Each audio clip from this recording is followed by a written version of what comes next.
Welcome back to Wheelchair Wednesday Chat. And today we're going to jump on a topic of, you know, grumbling and success. We can grumble a lot about the wheelchair, but I wanted to go through some topics that, can make us think or create or change, in our daily wheelchair life. So we're going to talk about access.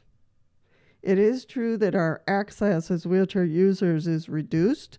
However, that pushes us to find someone to help us or pushes us to think about ways in which we can fix XYZ lack of access in our home first.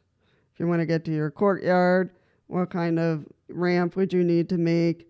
Or in your front door, what kind of person would be able to help you with that front door area and create, accessibility, even in your home, because sometimes our homes are not made, fully accessible.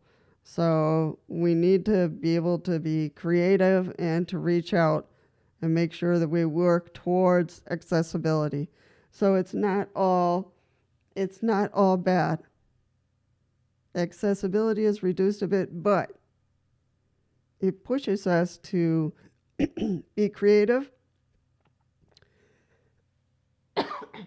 Excuse me.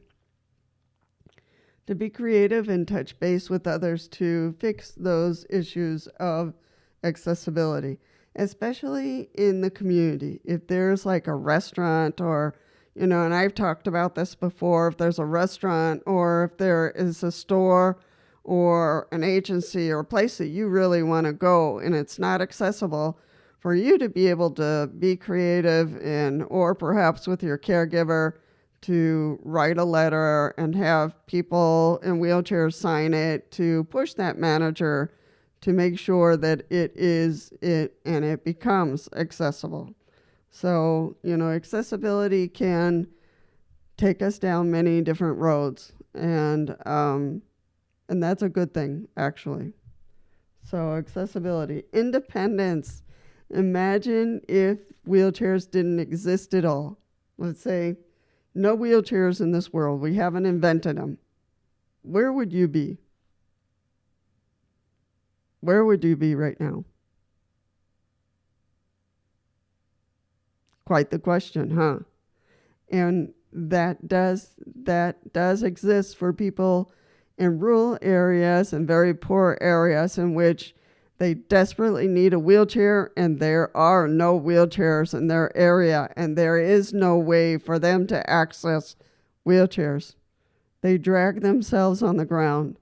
They live in their beds forever because they don't have accessibility to wheelchairs.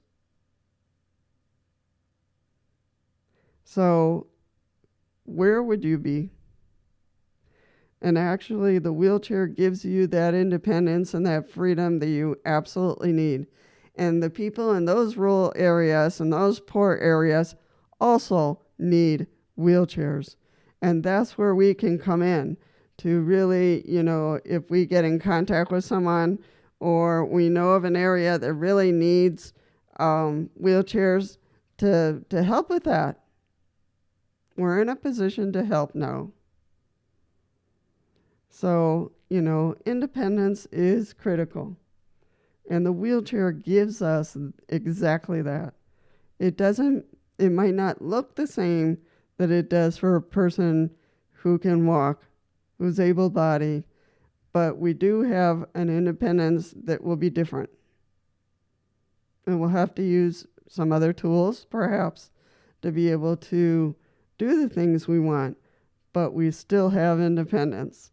If you didn't have a wheelchair, that would be a completely different picture. Safety. Safety, my favorite topic. Safety looks so much different for an able-bodied person than for you and for me. When I first got here to the assisted living, you know where they put me? They put me on second floor. And they told me I had to keep my wheelchair outside of my room. And I said, excuse me. so, so we had a lot of discussions about leaving my wheelchair outside of my room. So I won that one pretty quickly. So, the lack of understanding of the need for our independence and safety really changes if you're able-bodied or if you're a wheelchair user. So it's really important for us to start creating a safety plan that works for us, and for the able-bodied people who live with us. Because, if there's a fire, if there's an earthquake, if there's a gas leak, you really need that wheelchair close to you. It just can't be removed. It really needs to be close to you. I have my wheelchair close right next to my bed, and if something happens, I just, move over, hop into it, and I'm out of here. And the discussions as they went, I was able to get a room on first floor. So I'm on first floor now, because their idea was that if there was a fire, that the firemen would, put me in a sling and carry me downstairs. Well, why distract the firemen, when they had all these other people to also rescue? Why distract the firemen? If we could prevent and avoid distracting the firemen, why not put me down on first floor where I could just hop in my chair and get out? So it's able-bodied versus wheelchair person. So our safety plans are going to look different, but it's really important for you to imagine what safety looks for you, what feels safe for you. So really important. Opportunities. It is true that some opportunities might have been taken away, or some opportunities might have been reduced, or some opportunities might be, you might be discriminated against, and some opportunities you might not be able to engage anymore. But there are many other opportunities in which you can engage and do. This opportunity came up for me to be able to dedicate significant time for YouTube and, create videos that are helpful, supportive, and guidance for people who are in wheelchairs. So I would have never had this opportunity if I were still working full time. So, that's important to me. It's an opportunity. So other people have opportunities to spend time, as a mechanic, and they've adapted their wheelchair or adapted their garage, and they can spend time, tinkering and fixing things for people. So, there are opportunities that we come across that we never would have thought of if we were still able-bodied. So there are many opportunities out there. We just have to think about them, look for them, talk to the right people, and see what we can do. There's incredible artists out there who are in wheelchairs, and their art is unbelievable. Unbelievable. If they were working full time, I don't think they would be doing this type of art. So, we have to think about, it's true that it hurts sometimes when you end up in a wheelchair later in life, to think about the opportunities we've lost, but we have to think about the opportunities we've gained. So that's important.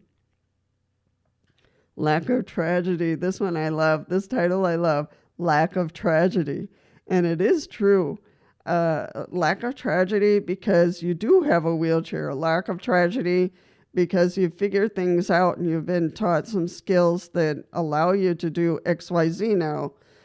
Lack of tragedy because you are blessed in many, many different ways. I think of people in Africa, in Congo, Tanzania, and really rural areas, Kenya, India, where they just don't have it. They don't have wheelchairs, so they drag themselves on the ground to get from point A to point B.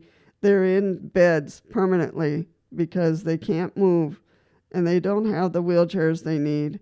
So, we have a lack of tragedy. Truly. Sometimes people look at us and they say, "Oh, what a tragedy." And I can tell them, "No, it's not, ma'am." I have what I need to live, to function, to be independent, to be safe. And so this is not a tragedy at all. I am blessed and I can do so many different things, even though I'm in a wheelchair. Very, very true.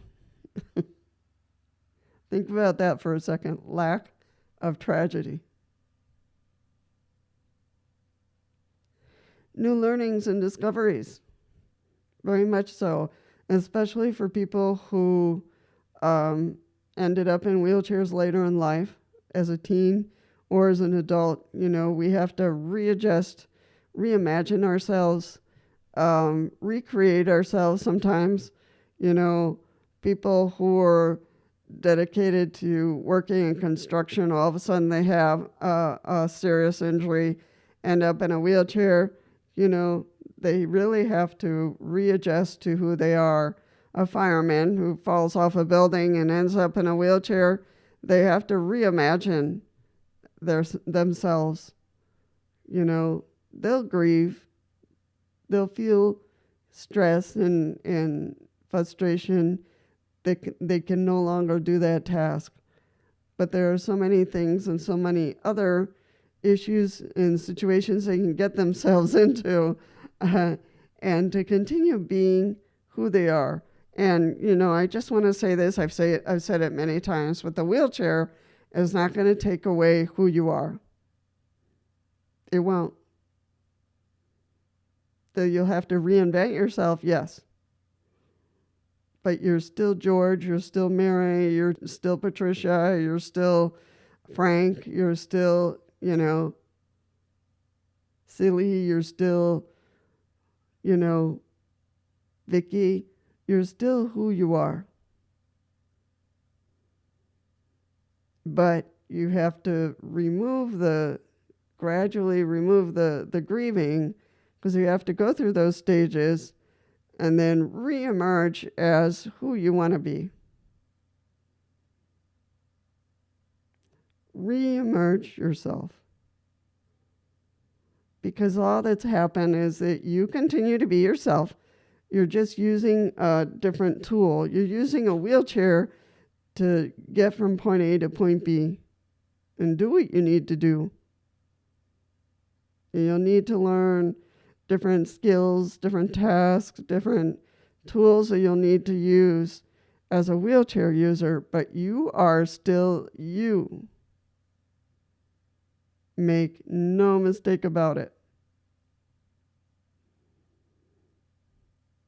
Maybe you were in construction. Now you'll have to do something else.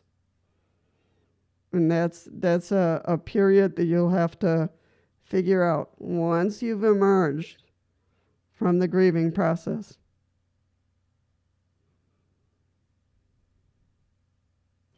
And depending on your injury, maybe you can no longer be a social worker. You can no longer be, that firefighter that you once were.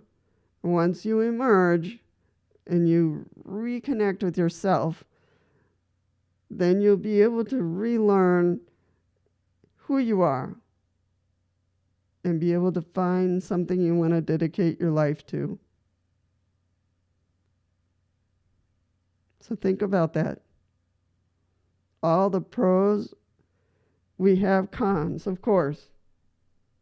We have cons. I'm not going to deny that. But we have a lot of blessings. We have a lot of opportunities. Maybe it'll look different. Might look different, but we still can do life. You still can do life. So I'm going to leave it at that and take these points: access, independence, safety, opportunities, lack of tragedy, and new learnings, take that to yourself and spend some time with those topics and think about them for yourself. I've put some ideas out here, but think about them for yourself and see what, works for you, what's going to be helpful and healing for you.